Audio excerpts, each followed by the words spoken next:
بسم اللہ الرحمن الرحیم۔ شروع اللہ کے نام سے جو بڑا مہربان اور نہایت رحم کرنے والا ہے۔ امام حسن علیہ السلام اور امام حسین علیہ السلام اپنے والد حضرت علی علیہ السلام کو وفات کے بعد دفن کر کے لوٹ رہے تھے تو راستے میں ایک جھاڑی کے قریب ایک فقیر کو فریاد کرتے ہوئے پایا۔ وہ دونوں بزرگوار اس فقیر کے پاس پہنچے اور اس ضعیف بیمار کے سر کو اپنے زانوں پر رکھا اور اس کے حالات کے بارے میں پوچھا۔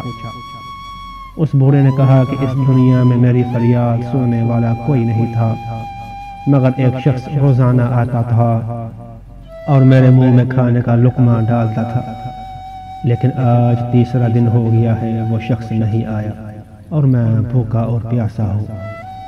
دونوں شہزادوں نے پوچھا کہ کیا تم اسے پہچانتے ہو؟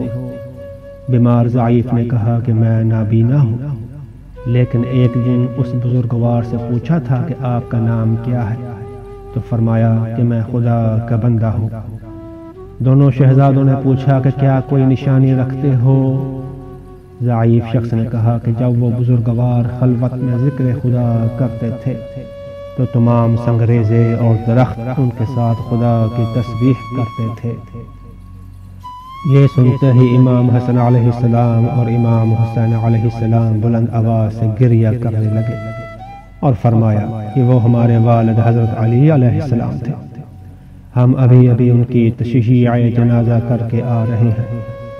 وہ بیمار ضعیف اس غمزدہ خبر کو سن کر رونے لگا اور عرض کیا، اے آقا زادے مجھ پر احسان کرو اور اپنے بابا کی قبر پر لے چلو۔ دونوں آقا زادے اسے ساتھ لے کر حضرت کی قبر پر گئے۔